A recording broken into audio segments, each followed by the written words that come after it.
So today I'm going to go over cpal, or however you say name of this library here. Just gonna step over it.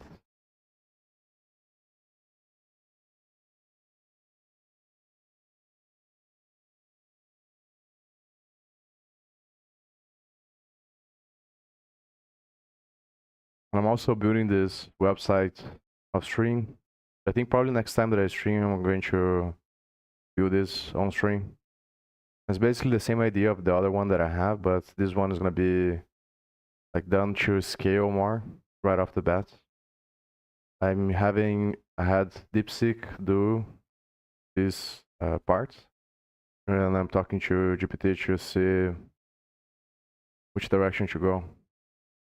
There's this like 3 crates here, and then the front end I think is on React. So I think that probably I'm gonna do one more stream for reviewing these libraries here. Probably just Candle next.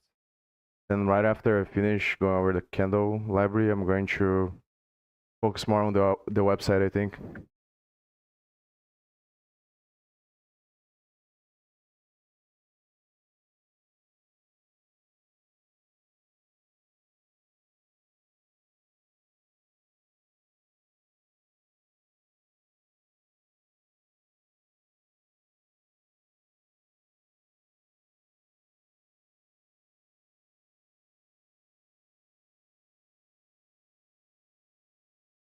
I think that this is a library about audio, but I have no idea what it does.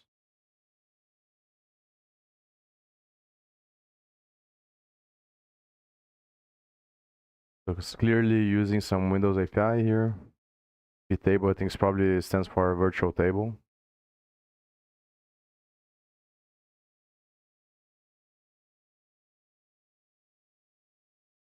I'm gonna press F10 now to go faster. Um,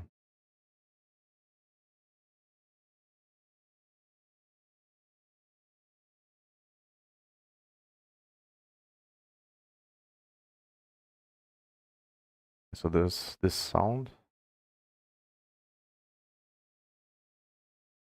I'm just gonna put breakpoints here. When I stepped over there, it made a sound. I guess this is the main function. It's probably very simple. And the first thing that it does there is use the Windows API to find the device of probably the headphones, I would guess. Here I ask GPT about it.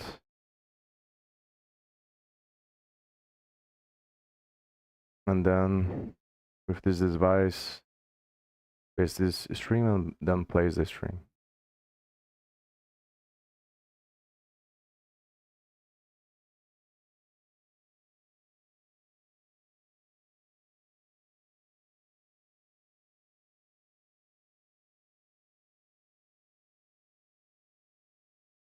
Actually, yes. I was gonna say I should go to cell first instead of going.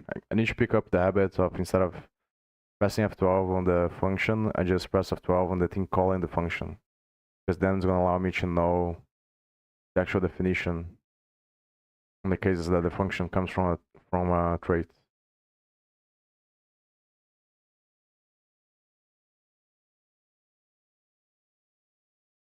In this case, it's here, and I think I need to do Control F to find. This is the input, probably here, yeah, this here. Also, this is also a trait, maybe.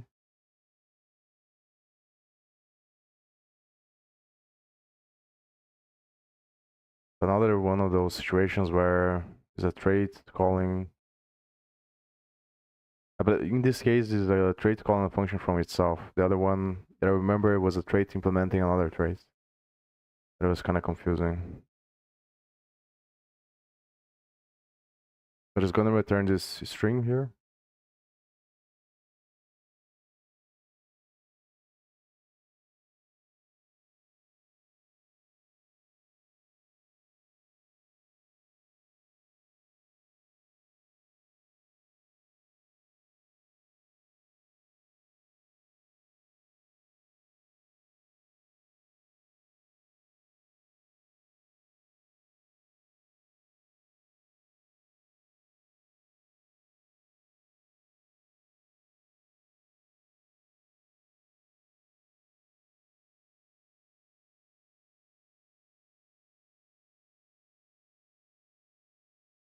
And if I do here, it's gonna go here.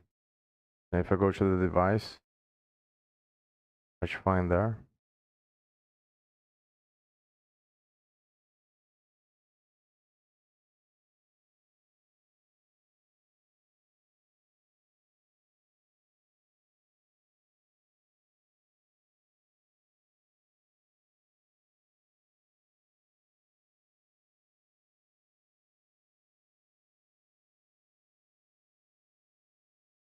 I just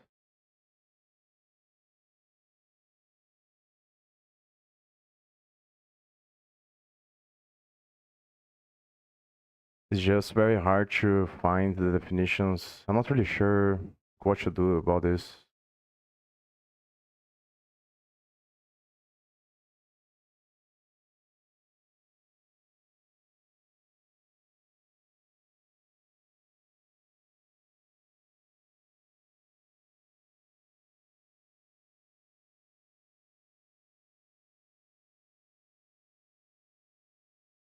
I want to try one more time, going with the like, going with the from the points where I have the breakpoints now.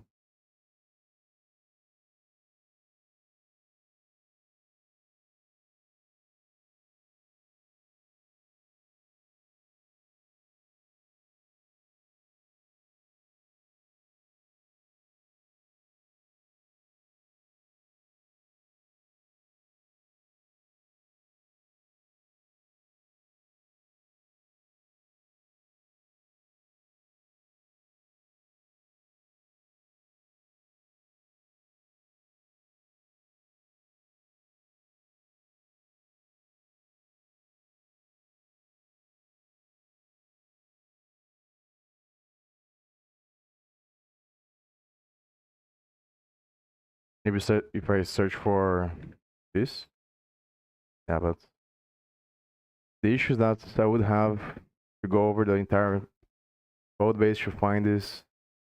It's very annoying. I can put here and then filter based on the. It should only include the thing, but I don't want to do that.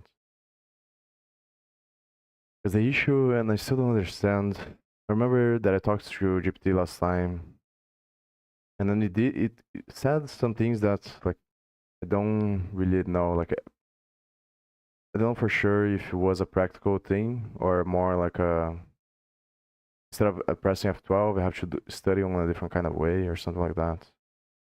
But it didn't give me anything concrete that I can do to solve this, and it's very annoying because then here like I have to rely. Obviously, I can assume just based on the names what's happening. Obviously, it's using the Windows API to get a device. I guess the device is probably the struct. I remember from Godot that Vulkan works like this, I think, where it's basically a struct, and then you have like these addresses or APIs with the OS that allows you to get the specific device you are trying to use. Then the struct works kind of like a bridge between your code and the actual hardware. So it's like the library, then the OS. The library communicates with the OS API, then the OS API gets the actual hardware. And you basically are calling functions on your code from the library that are gonna just call the other things. So here is basically the same thing. They have this device, which is a struct probably, and then they expose these functions to get or to send or get data from the device, I think. That's basically what is happening here. But obviously it's annoying because I don't know for sure. This is the issue. Like if I press F12 here, it just goes here. And then there's nothing I can do because it's a macro and it's probably gonna be one of those annoying things that's like the definition is not there. It's extremely complicated as well. I think that's something. The way that macros work, I think, is whatever is passed here is like a token or tokens inside of Rust, and is not separated by the comma. Is part of the way that the parses the token. Is not like a sequential thing, I think,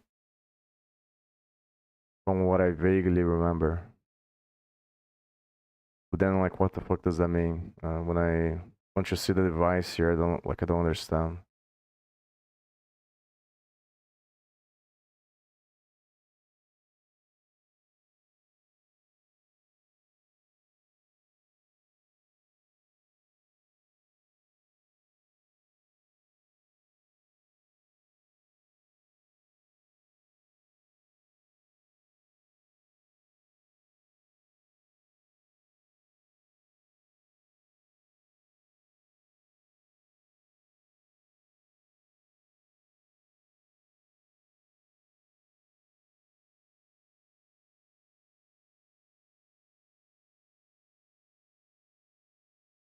See if I can see where this is being assigned on.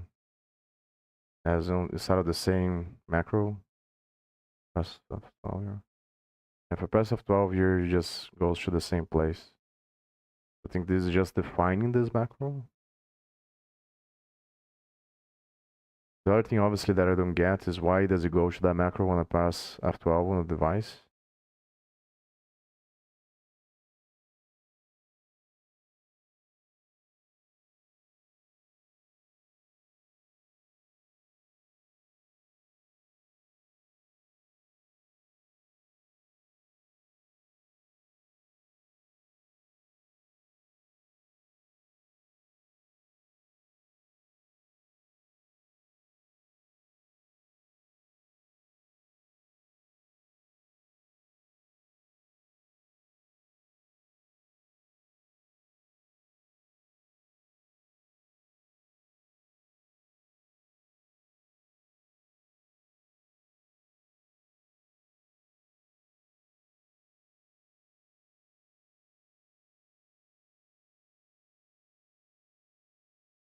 I guess it must be this. There isn't anything here that is interesting.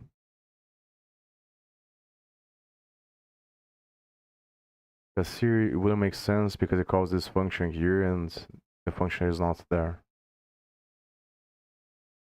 Unless there's something that I don't understand happening under the hood that is gonna convert this device into something else.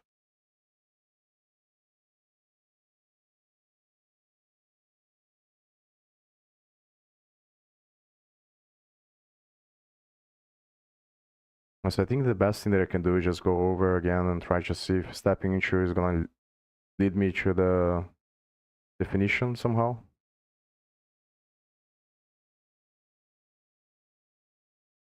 But it does pisses me off. Feels like very bad. This one is like I need to study more on the associative types to understand exactly how it works. So we're gonna say this is like a Rust thing. More that I don't know. I'm not very familiar with these types. The way that it works, the how to think about these kinds of types. I don't understand. I don't understand what it means here when I do this. Here is self. Then I'm gonna press F12.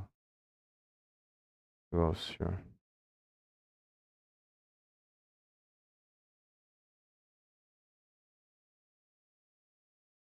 So maybe this is the input.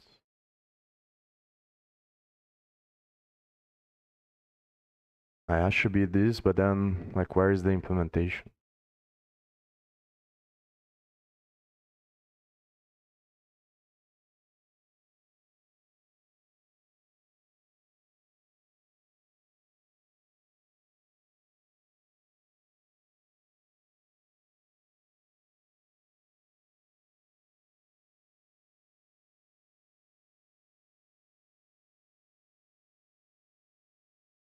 I'm guessing that there isn't anything interesting more.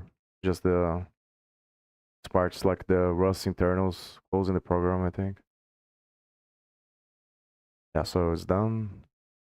I'm gonna try one more time. I'm gonna like see what happens from that point. Gonna go over here. And maybe I should see on the actual device where it goes. So now it's going here. The thing I'm trying to think about there is like how can I ask GPT or search to clarify like what you do in these kinds of situations? Like how do I actually find a definition without having to manually search for the actual syntax because it's sure slow. That's the problem. It's very hard to think about like a way to ask this question to GPT that would give any interesting outputs, I think.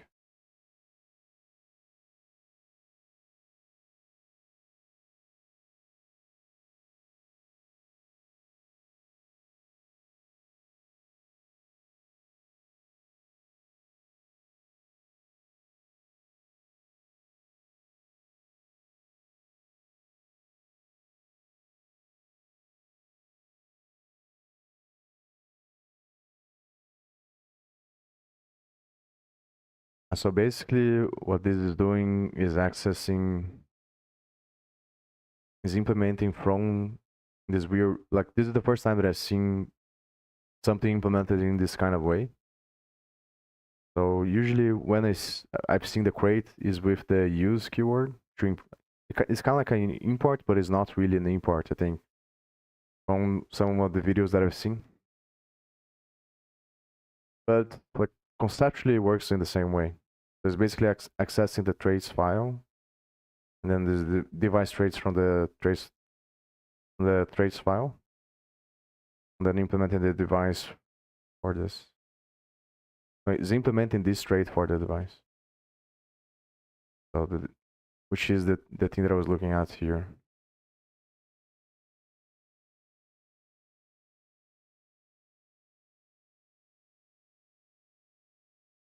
But it's kind of annoying because it doesn't really resolve the main thing that I'm trying to solve. I need to be able to go to the definition without. Because the issue with searching for the keywords, obviously, is that you have to search for the whole code base.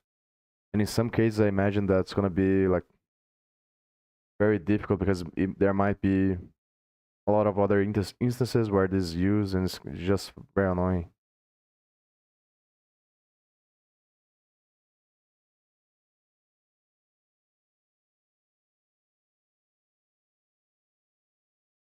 This thing, I think that it comes from the macro there. That's probably why they create all these functions inside of a macro so that they can use this kind of like meta programming to create this based on data, I think.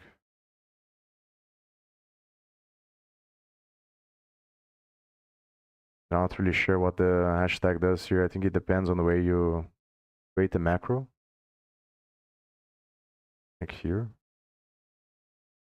Well, it's not a hashtag, it's the $sign.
This arc is, I think, atomic reference count. Is a type you use when you wanna access or manipulate data that is shared across threads. And the mutex is something that allows you to to prevent other threads from accessing the data. So when it does the lock there, it's gonna prevent other threads from manipulating the data as this part of the code is trying to access.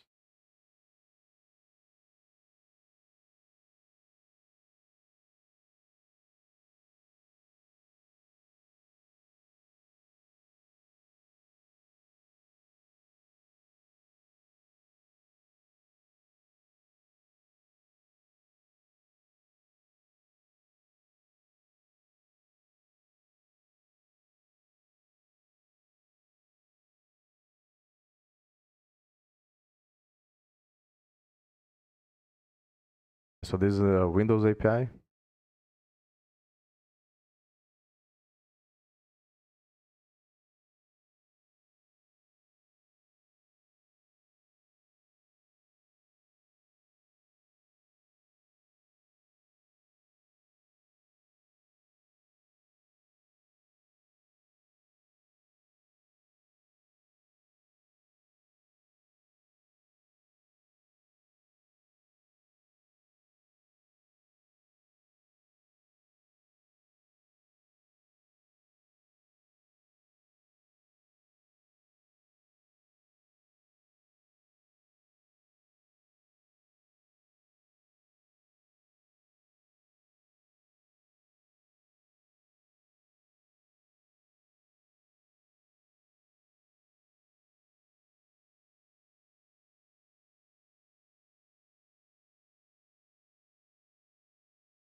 I'm not really sure if it's playing on this function. I don't think, based on what I'm seeing here, probably not. Just initializing the device or the client, as it says there, and creating the configurations based on the Windows API.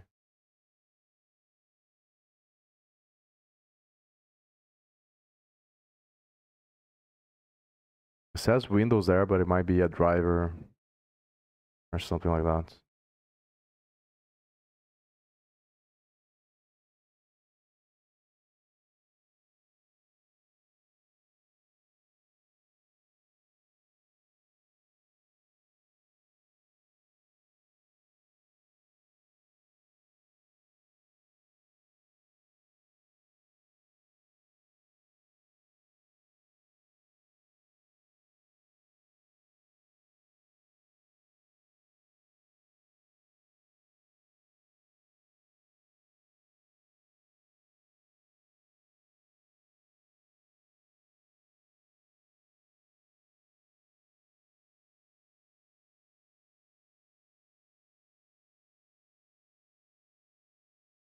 Yeah, the thing that's annoying me the most that I'm really thinking about now is like how can I solve?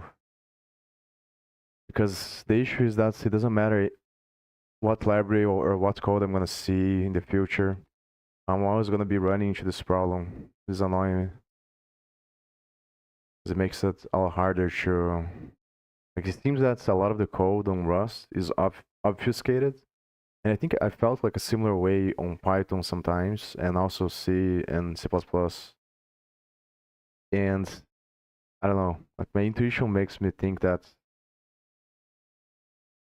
this is just like it's not a fundamental physics thing, it's just the way that they implement these things is very annoying because then it makes it very hard to makes me suspicious of the language.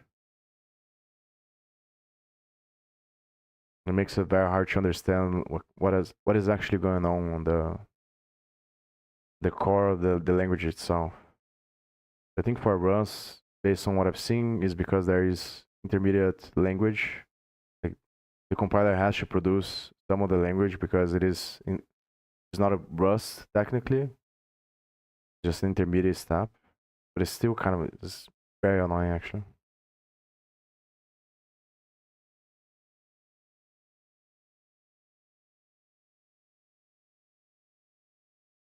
And I think the trait thing is because there isn't a clear way to because you can have one struct and multiple traits for that struct, or you can have multiple traits that they implement the same function. But it's still like annoying because maybe maybe there is something that happens. I don't see. In my mind, if you're calling a function from somewhere else, then at that time you already know that even if there are multiple implementations, multiple traits with that function, the one you're looking at is from the thing that is calling. So I don't understand why. But I guess there might be something internally on the compiler that makes it hard to programmatically determine this. Either on VS Code part, because of the F12 functionality, I think it comes from the Rust analyzer. So either on the Rust analyzer or on VS Code, the bridge between Rust analyzer and VS Code, or it is a Rust compiler thing.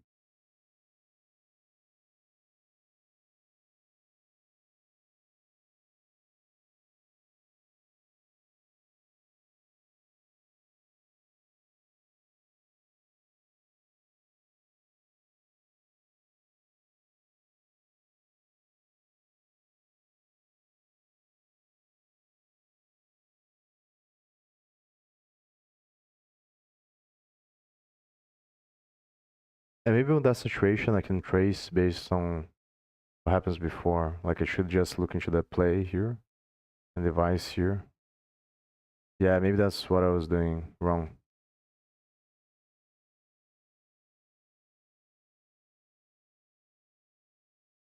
But I feel like I get into the same situation. That's the problem. Because then I'm gonna have to search, like regardless of what the object is, I'm gonna have to search for the actual syntax. And there might be like several, who knows where the actual function from that struct is located at. So I think it doesn't solve anything. Also, when you introduce the macro, it's even harder. The macro, it might be because I don't understand well enough, how to translate in my mind mentally the stuff that is happening, the arguments and how that's gonna change the syntax. But I think in Rust, in C++, you also have that with macros as well. It becomes very. I remember on Godot, it was very painful to figure out because they have some weird duct tape thing where they have a macro that puts code inside of a class, and it makes it very hard to know like how everything is connected. So it might be a fundamental thing.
Obviously, what I assume is happening here is just Windows API stuff.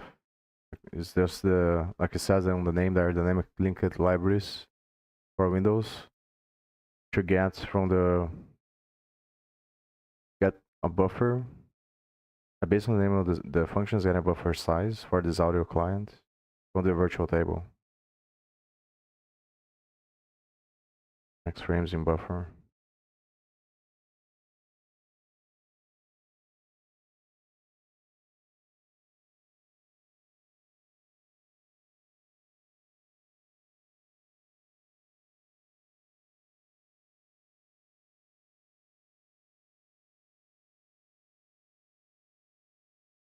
It's not that hard to understand what's going on. The hardest part is understanding the actual nuances of exactly what is happening there on the Windows library. And like how does things connect here. The macro there. This is like the details are the hardest parts to figure out.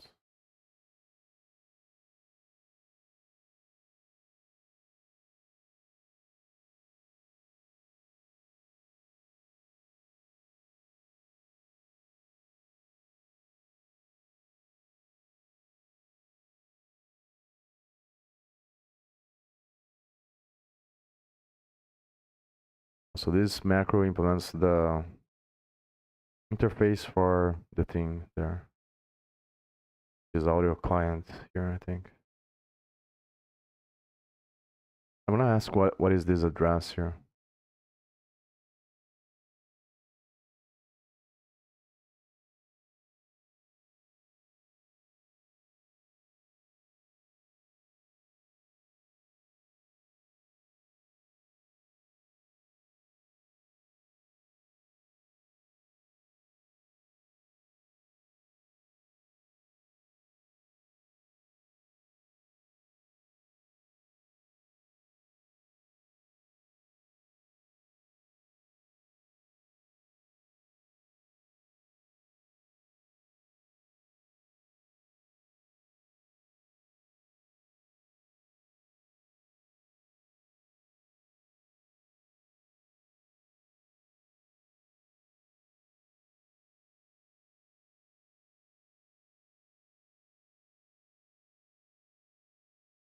Whatever. I'm just gonna go faster.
I don't understand why it played the audio here, not here.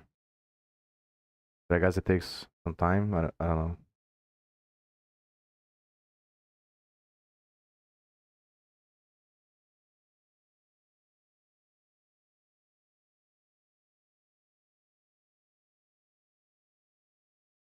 I think I vaguely understand. Like I understand the on the conceptual level, I understand what is going on, but on the details there, I still like there's still a lot of things that's I don't understand how it works. Well, obviously, using the API would be easy. You just figure out like just call the functions there. So look, roughly what I think is happening is that is using the Windows libraries to create the device. Then it gets the parameters, like the configuration settings of how it's going to use the device. Then and one of these configurations is the thread configuration. Then on the other function there, it allocates the thread based on that. And the Windows functions again do the thread allocation stuff.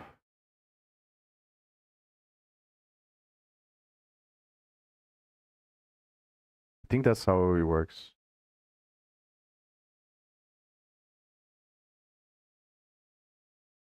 And here is just gonna end.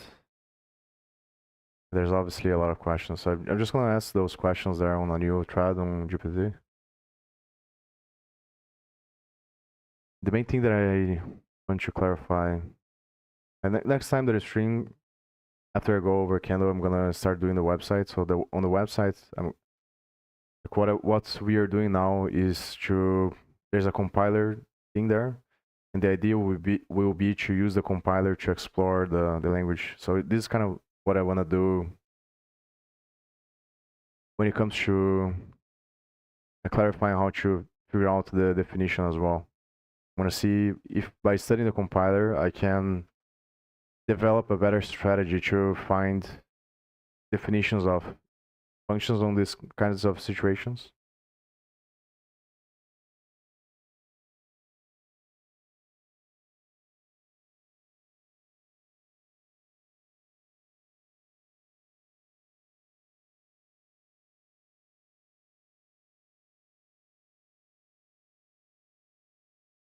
And I don't think I'm gonna ask about I'm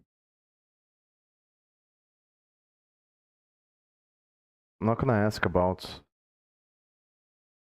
how to go to or like what's the best strategy to go to the definition from when using VS Code to study, because I don't think that the answers are gonna be very good. Need to first spend more time studying the compiler, then clarify how the compiler sees the language. Then based on that, I try to clarify why does it go to the trait and not the actual definition of that trait for that implementation of the struct. I think that's the maybe I should ask that. Instead of exploring the effect, I have to go to the cause and then try to clarify the cause of the problem is like the challenge is that there might be like several black boxes around the VS Code, the relation between VS Code, Rust Analyzer, and the compiler. I'm pretty sure what is actually allowing me to use the F12 to go to the definition is the Rust Analyzer extension.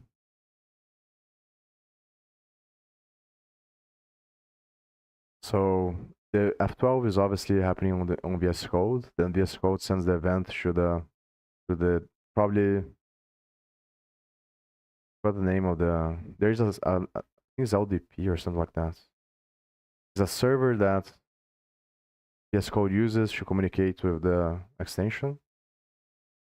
Then the Rust Analyzer uses the event to probably use a compiler to find to determine where to go. So I need to trace that path of events and then clarify like why does it do that? Why does it go to the thing is that there may not be a better way to do this either. So if there isn't a better way, I have to think about like how